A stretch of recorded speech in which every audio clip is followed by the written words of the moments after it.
Okay, welcome everybody. It's about 3 o'clock, so we're going to get started. Our session today is the patient behind the prescription.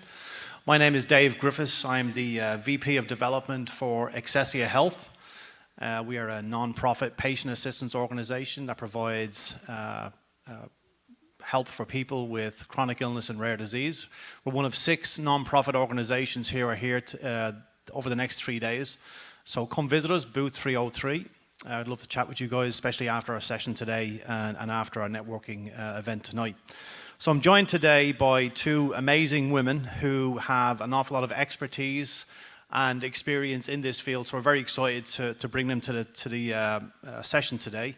And we will have some time at the end of the session to have some questions. So I'll let each one introduce themselves, starting with Brianna. I had to practice her name, but I got it right. I'm not on, guys. Are we working? There you We're working. go. All right, nice. Hi, I'm Brianna O'Dwyer. My friends know me as Bree. I work for the Medico CX team. A lot of them are in attendance today. Hey, guys. I am the implementation manager over there.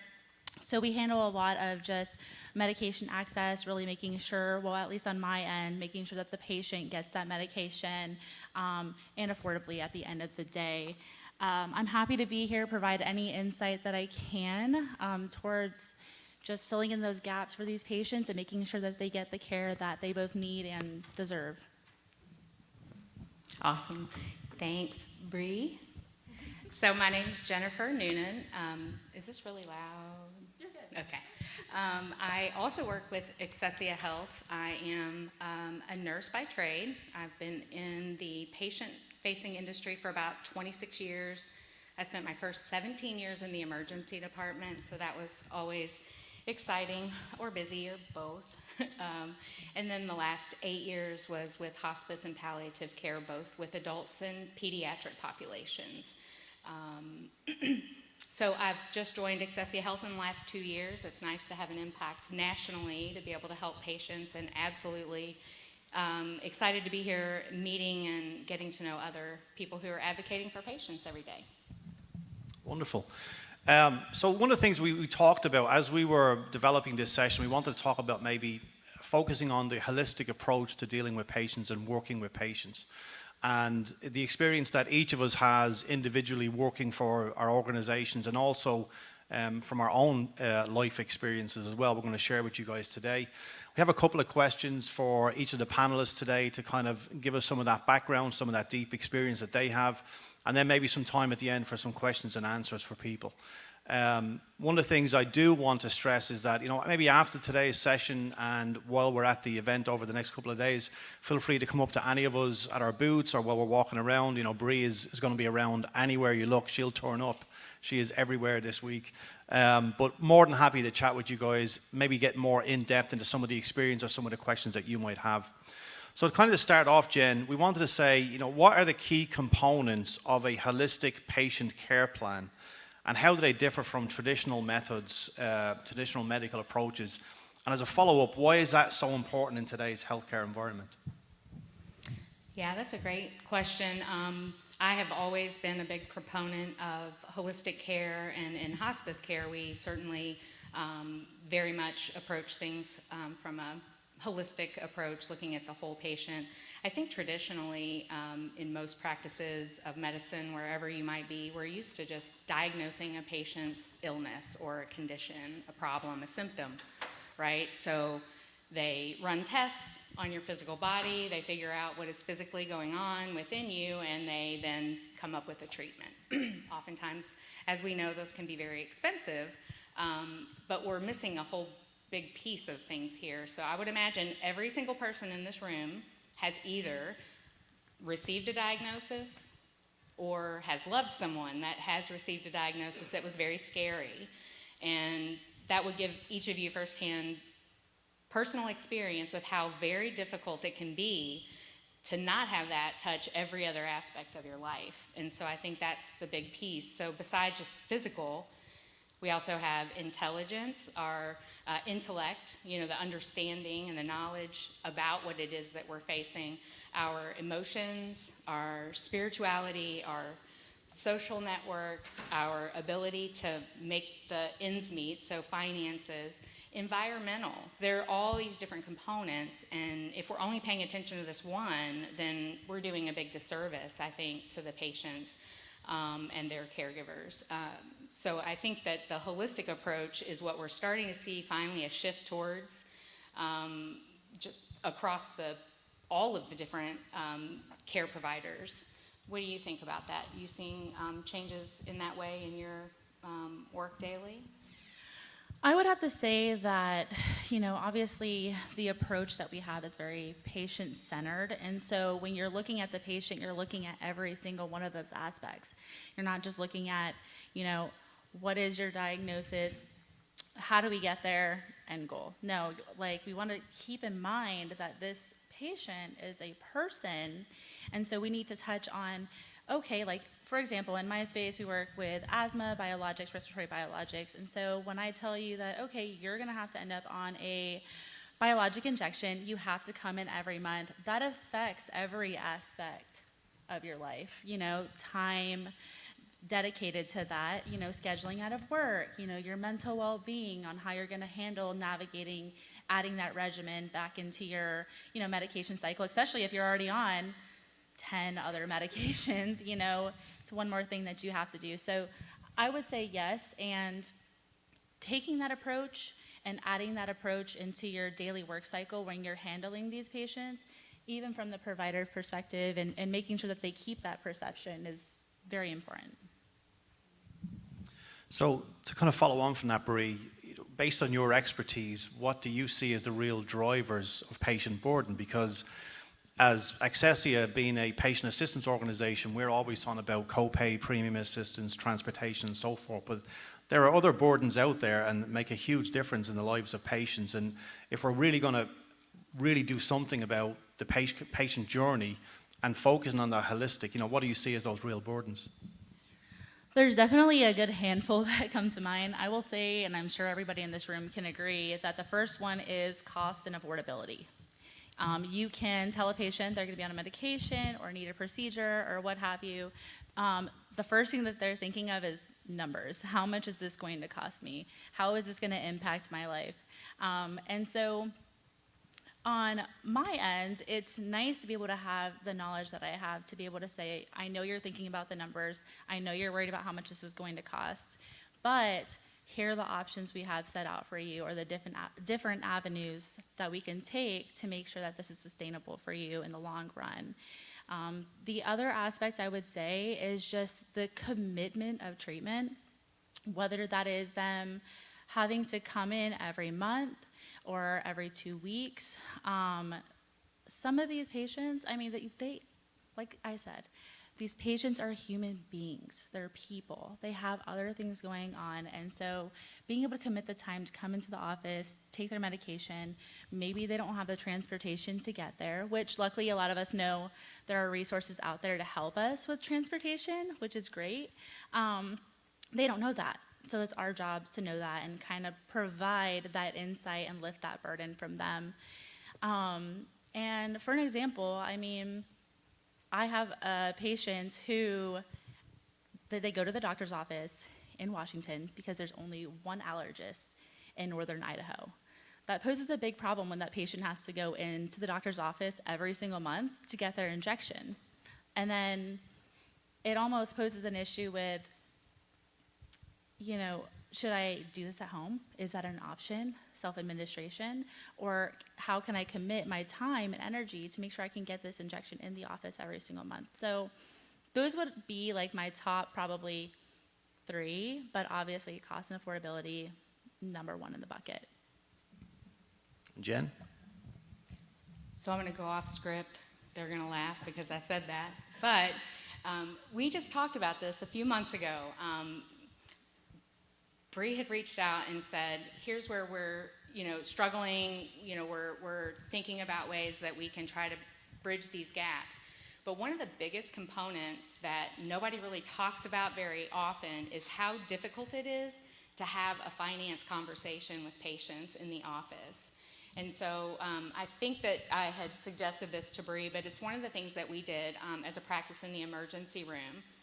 we don't know in an emergency room, especially where someone lives geographically. Oftentimes they're brought in by an ambulance, so they may not be really close to home. But we started just asking every single person the same exact question, and it was, do you feel like you might have any struggles with paying for this medication or treatment? And regardless of their answer, you give them the resources to understand what's out there for financial help, because they're likely not going to tell you the truth anyway. But you've broached the subject, you've let them know that other people, and that's how we would do it. This is really expensive. I'm not sure how I would be able to pay for this. It kind of brings yourself to the level where they are so that they don't feel uncomfortable maybe with telling you that. But talking about finances is important to get people the right resources. But that was aside, sorry. All of those components are also requiring coordination. I've had the experience in 2 different areas of work now to be able to be part of a patient advisory committee where we're talking to the actual patients. And unanimously, I hear the same thing. When I say, what is the best patient experience you've ever had? It always goes back to someone, 2 people or more, sometimes more, coordinating care for them and just bringing them back the information. They were like, oh, this was amazing. The doctor came in, said, I'm going to have to start this medicine, and then the next person that came in was a social worker, and they asked me questions about this, and they got me in touch with that. It was always coordination of care. So if you ask your patients that, you might hear something very similar. We have to make sure that we're coordinating all these different efforts and not just assuming that someone else is going to do it for the patient. And to kind of top on top of that, it's interesting because that is a very stellar point, because in our line of work in the respiratory biologic area, right, we have what are called biologic coordinators. And so those roles are exactly what you're talking about. We're filling in those gaps, we're educating the patients, we're making sure that, we're having those uncomfortable conversations about money. We got to talk about it, and even if they don't want to, because, you always have those handful that are kind of like, yeah, no, it's okay. Okay, thanks. Take the brochures. You're on your way, But we at least want to provide them with all the insight to say, like, this would be hard for me too. Relate. Be like sympathetic, empathetic, whatever gets you by. But have heart when you're having these conversations with these patients, because I know my mom herself is on a biologic, and I see how difficult it is for her. And so I would want to handle each of my patients the same way that I would want a biologic coordinator, whoever, to handle her. And so bridging the gap by having these, medication access coordinators, whatever the name of that role is for you, that is definitely one of the first things that you could do to start kind of bridging the gap in, education, and having somebody there for just the patient to call on, even if it's after the fact, because they might not be hearing you right now, but they might be thinking about it later and give you a call back and say, hey, I got this bill, and I think I want to have that conversation now. So they just might not be ready the first time, but they might be ready a little bit later. What's really interesting, I think one of the great things about conferences like this is that the bandwidth of those individuals in those medical offices, whether it's a nurse, whether it's a practitioner, the bandwidth is not great. And, I spent 25 years raising money for health charities.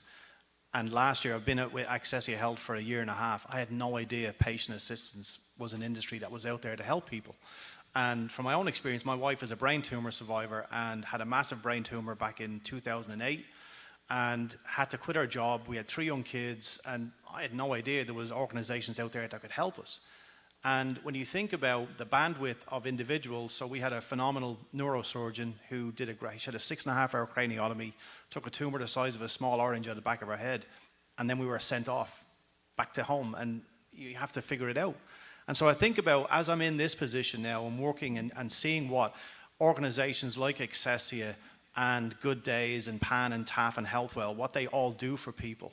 It's amazing work, but at the end of the day, the majority of people at these types of conferences don't have either the knowledge or the bandwidth. And so it's really a call to action, which is why we wanted to talk today about the patient behind the prescription. Because it's not just about receiving meds. It's not just about getting free product from a pharma company. There is so much more to it.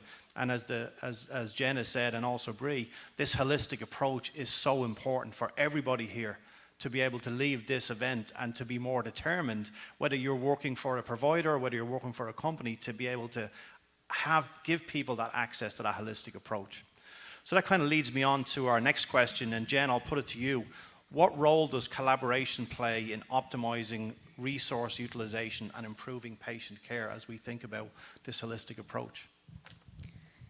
Yeah, collaboration is what we talked about a minute ago, and this isn't just about collaborating all the different things a patient may need, but it's collaborating amongst providers too, right? So if you're in a specialty type of field of any kind, allergy, immunology, pretty much guarantee that's not your only doctor, right? You might have 5 doctors. If you are experiencing autoimmune problems, most of you might know it takes anywhere from 10 to 15 years to even get a diagnosis. So you're moving around between all of these providers, and what I can tell you just from experience in the healthcare world, most important thing that we can do, any provider, is give a good, true handoff or report or notes or share.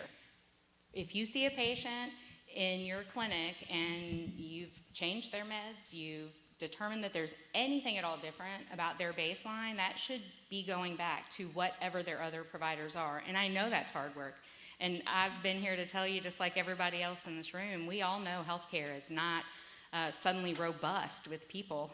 We're not sitting around like, oh, what am I going to do now? I've got 20 minutes before I have to pass a med or whatever that might be, right? That's not what we're dealing with. We are half probably in size, and we are all still just as passionate. So that coordination of care is important to be passed along.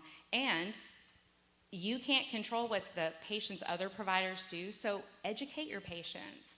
Education is empowerment. Patients who know what they need to know can at least advocate for themselves when they walk out your door. So if they have 5 doctors and you're only familiar with 2, you send those records on and you hand them a photocopy and you say, this really needs to be handed over to your lung team when you go next week, whatever the case may be. It is the most solid way to make sure that your patient is being cared for safely and with quality, I think. And Bree, just give us a kind of an example of, like with these asthma and allergy offices that you guys work with, how many patients would they see on a daily basis? That would probably depend on where your doctor's located and kind of what the size of their practice is. So, I mean, that's kind of a broad question. I couldn't give you an exact number because I work for so many different practices and they all kind of vary. But I will kind of chime on the fact that the collaboration, not only is it great with keeping each of the other providers informed, but even the continuation of care that's happening in this one office, having that continuity of care and that collaboration is going to help this patient be able to, if they're on a treatment, continue that treatment, because these 2 physicians are communicating, and maybe your allergy doctor is seeing you for your medication, but then your dermatology office also needs to reassess you and help provide that baseline information, or how you're doing after you've been on this medication, to keep that treatment kind of flowing and going. So Jen, looking at these patient advocacy groups and financial assistance organizations, how do we work together to raise awareness? How can we help gap those resources and be a true advocate for change? So with my background, having been more in acute care and or home environment care with hospice and palliative, for us, we didn't see or spend a lot of time involved with advocacy organizations, and that's the one thing I've learned in the last 2 years I would do different if I could go back, and have that kind of involvement at the local level even, because I too did not know there was patient assistance available. You know, for 17 years, people walked in and out of my ER doors with me not certain they were going to be able to afford what they were being handed on a prescription. And this was before things tightened down, if you will. We had a free drug cabinet, and that was great because at least some patients we knew were going to have meds. But number one, getting the word out, right? So I think coordination of care. In the short time that I have been in the patient assistance world, what I've noticed is that the provider groups that do have a relationship within whatever specialty type of advocacy organization that are out there for whatever they specialize in, those are the practices that I see having the most broad resources for their patients. Because they're being fed that, right? They've got these patients for patients out there that are saying to them, here's what else they need. Help. Let's get them what they need. So to me, it almost seems like it should be just an unspoken rule that if you are an allergy and immunology practice, that you would be tied in with an advocacy group of people that are in touch with the whole community. What do you see in the office, though, because you're doing it every day, right? So the collaboration among like advocacy groups or, you know, patient assistants like your guys' selves with the private practices or really any sort of group where obviously patients are receiving care. That kind of collaboration should be like an unspoken rule. It should be something that everybody is on board with. It's a no-brainer. We want our patients to be educated. We want them to be supported. And we're not just supporting them up to saying, okay, we're prescribing you this, have a great day. You know, we want to support them all the way down to the finish line. Personally, in my workplace, I've experienced it firsthand. So the group that I work with is comprised of a large group of specialists, which are mostly in the allergy space, immunology and whatnot. And so we actually connected this year. June was Asthma Awareness Month. And so we actually launched an asthma fund with Excesia, which was obviously fantastic because it didn't last very long, but with all of our group of specialists, allergists, whatnot, having access to that and being informed and coming together as a group and putting it together and launching that fund, I mean, it changed so many patients' lives in such a very short amount of time. I mean, it was a few weeks we depleted that? I mean, it was impressive. And so having that experience, seeing that firsthand, I mean, I experienced, for an example, I had a patient up in Washington who, he's a gym teacher. Do we think that a gym teacher can afford a $15,000 bill? Absolutely not. And so when the asthma fund launched, and I was like, okay, this is opening on this day. We're going to get you in. I had it opened up on my computer. I mean, 2 screens, literally. I have one over here so we can enter it in. And then this one over here with like the EMR, so I have all his information. And right then and there, got him in there, got him approved, wiped out his balance, changed his life. I mean, he was stressed. I would be too. So yeah, just like you're saying, it should be an unspoken rule. This should be across all specialties. Anybody who is seeing patients should have some sort of collaboration with advocacy groups or patient assistant foundations like these lovely folks up here. So no brainer. Well, I think in fairness, the other patient assistance organizations that are here, they have the same issue as well. I mean, they go out there and we open up our programs and they close within 3 or 4 days. And it is a constant source of angst for us because we know that we're going to start getting calls from provider groups asking why certain patients just can't get in. And we have to close our funds or close our programs because we don't have enough funds. But that's for another topic and another conference. But we're not making out pharma to be bad, but there is such a need from patient organizations and for pharma to collaborate more and to provide more for people. It's something that we're very honest and open about, and all the other patient assistance organizations are as well. And I will say from that presentation that I made in front of these provider groups, I had a lot of people come up to me afterwards to say to me they'd never heard of an organization like Excesia or patient assistance.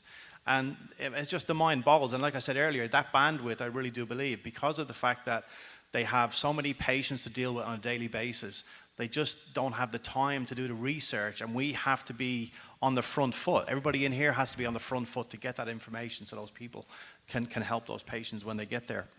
Brianna, one of the things that we talked about earlier is that the resource gaps in mental health care compared to those that are in physical health care. Can you shed some light on that? Because I know it's something very personal and to you, and something that you really like talking about, even though it's very personal, but also very important for people to find out.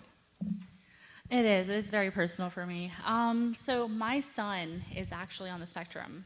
And this is actually how I kind of got my start into advocacy, was because of him. Because I realized, you know, as a parent, when you get that diagnosis and you're like, okay, you've given me a piece of paper with a script for ABA therapy and some medication I'm probably not going to put him on because he's 3. And where do I go? What do I do from here? They give you a whole paper, a whole booklet of just, here are all the places that you can go, you know? And it's great. But for somebody brand new in that position, it's very overwhelming. And then you're thinking about, how much is this going to cost? You know, and nobody really understands the burden of that until you get that first bill. And so with him and kind of undergoing all of that, also working in the mental health space, I worked for the same company that he was actually getting therapy with. So that helped. But in the same aspect, there is not enough, you know, transparency and patient education into what goes into all of this. And so for him, it was difficult. And I actually didn't learn about patient assistance funds until I landed in that spot, until I had a $20,000 bill for, that was at least a year of therapy for him. And that is 5 days a week for a few hours. That's when I was informed of, it's called, it's like United Healthcare Children's Foundation, and that changed my life. It resolved my bill. My child could continue to get the therapy that changed his life, changed the way he interacts with people, changed the way he's able to focus in school, and we were able to take care of all of his needs, you know, because I mean, when you have children, you're going to do what you got to do. And that's what we did. And we were lucky enough to find this foundation to be able to provide that assistance and that relief. But I will say, as like an overall concept, there's just not enough resources out there for mental health. I see there are some funds out there for mental health. Obviously, I found the one that I did. I would love to eventually see more disease-specific mental health funds, because every one of them have very different needs that have very different price points, and it kind of makes it like a personalized approach on that end. But yeah, it was very difficult, and it makes me emotional, so I have to kind of reel myself in here. But hopefully being here with you all, hearing my story, that kind of sheds some light on that topic a little bit. And Jen? Well, I have my microphone off. I worked in mental health as well for a few years before working in the ER, and the ER is working in mental health. If you've not worked in it, I don't mean that as a joke either. It's just really a lot of folks end up in the emergency room when they are at the end of knowing what to do for themselves anymore.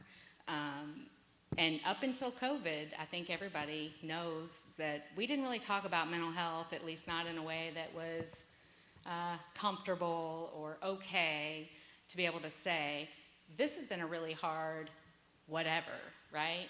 Illness, situation in my family, job, name anything that any of us have experienced over the last few years. And I feel like we have finally started to talk about mental health in a way that feels a little more open. It's okay to say to people, I'm not well.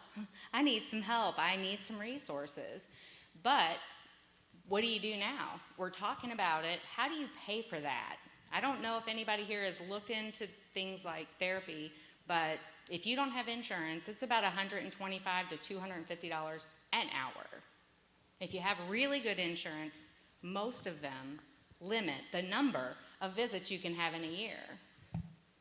You know, they don't limit the number of physical therapy appointments, but they limit how many times you can see someone about your mental health. And without our mental health, we don't have any health really left over to do much with. So we are definitely seeing a shift in people being more accepting of mental health help, but also seeing some ways for people to get help paying for them. You know, visits with therapists and things like that out there. More specific disease funds would be amazing. I don't think that there are a lot of those right now, but I do know that some of the patient assistance programs, I think, are helping with mental health. So you'll just have to check each one, and at the end we'll have a resource that'll show you a way to look at all of the different ones and what programs they have open. And again, thank you, Bree, for sharing that. I remember my wife, she found an organization, because it was non-cancerous, her tumors, it was a meningioma. She found an organization called Meningioma Mamas. And it was like, you know, several hundred people who had been through the exact same experience that she had gone through, and was feeling the same way, with, you know, looking at anti-seizure drugs, trying certain ones out. You know, sometimes her hair was falling out in one she was having, and it was just being able to talk to someone, because at the end of the day, as a caregiver, you know, you're the first person they're going to slap. You know what I'm saying? And my wife was the first person to reach out to me, but to have other people to listen to what you have to say and to help and to be a resource is huge. So with that being said, the next question is more of what role does patient education play in promoting a holistic approach, and how can we empower patients to be their own advocates? And that question is one that when we talked about this, I said, well, you know, I can definitely speak to that, because as I'm speaking with pharma companies, and you got to remember, my role is to go to a pharma company and say, we have these established disease funds and we have patients that need help, and can you help us with this? Some of the feedback that I'm getting from pharma is that they are very, very interested in health literacy for patients, more so than they ever have been. And they really want patients, and this is a direct quote, they want patients to have exhausted all other avenues of help before they come to the pharma company for free product.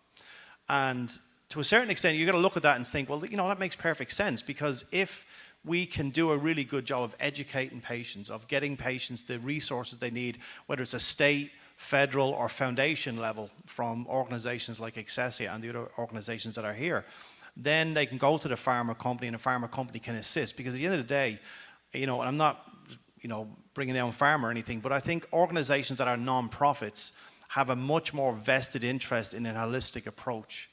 And they can work together with different organizations to provide that help, that deep help that people need. So I just want to get your guys, you know, thoughts about that, looking at ways that we can help patients empower themselves and how important that is. I'll go ahead and tag in on that one first. So from my perspective of just, you know, seeing these patients all the time, hearing their concerns, hearing their lack of just complete understanding on what's my copay, what's a deductible, how do those accumulations work, what's the difference between medical benefit and pharmacy benefit. There are so many things that we have to break down for these patients on a level that they can really understand. Because when we do that, when I'm having that conversation saying, all right, your doctor put you on this medication, this is your benefits. You know, you have a calendar year plan, you're gonna have a 20% coinsurance that's applied to your deductible, and you have unit limitations, you know, under your plan for this medication. And we have to get a prior authorization. What's a prior authorization? And this is how long it's going to take. Setting the feel for what that experience is going to be like, educating them on when your coinsurance is applied to your deductible, this is how it's going to work. Once your out-of-pocket is met, this is what that means. Then you're going to be covered at 100%. But don't worry, we have you set up with like a copay program, and so your out-of-pocket is going to be drastically reduced. You know, having that open dialogue with them, educating them on that is going to really set the tone for their entire care. Because at that point, they're confident in their understanding of, what am I paying out of pocket? What is this experience going to look like? What's the commitment? Do I need to worry about transportation? You know, all of these little bits, all the way down to actually receiving the care.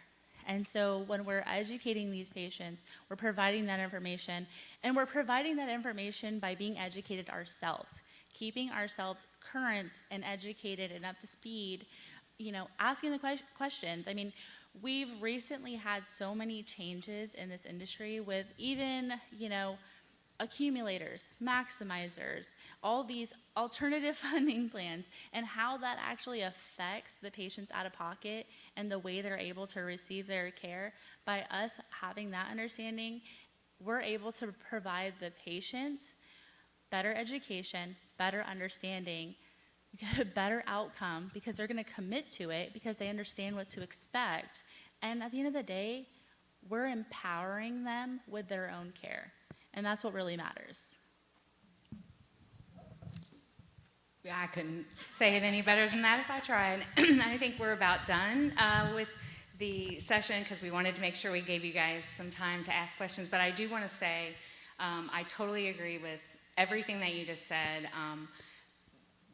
What I had kind of notes for about this very specific question was to really manage expectations.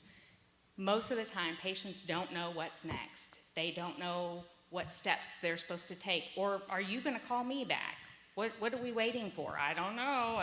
If they don't call in 2 days, I'll call back. You know, manage those expectations. Let the patient know exactly what's happening next, what they can expect, what they cannot expect. If you aren't going to know anything for 4 days, tell them that. Don't expect to hear from me until next Monday. Someone that I respect said to me one time, clear is kind. And I think that's a really great way to put it. Just be clear and concise and ask them to repeat it back. Did you understand everything? Do you have any more questions today? Is there anything else that's really been troubling you that I can maybe try to help you with? If you ask those kinds of questions, then any little dangling things they were scared to ask you about might come on out. So that's about all I have. Yeah, and I'll echo that. You know, becoming the best advocate for yourself is what you need to do. And I will, like I said, my wife's surgery was like $200,000. And I remember getting those bills the first time. And one of the best bit of advice a nurse told me was, do not pay the first bill. They said, you know, wait for them to send it, keep sending it to you. But, you know, again, being that advocate for a patient, being an advocate, if you're a caregiver of someone that you know has an illness, you know, those resources are really, really important. And the one thing, if we can tie it up in a big bow, is that we're all here need to take on that challenge to provide those resources, whether you're a provider, whether you have someone in your family, whether you know someone or it's part of your job with your company, to get those resources into the hands of people. It is not easy to do so, and we have to be advocates for them. That's what we're all here to do, advocate for patients.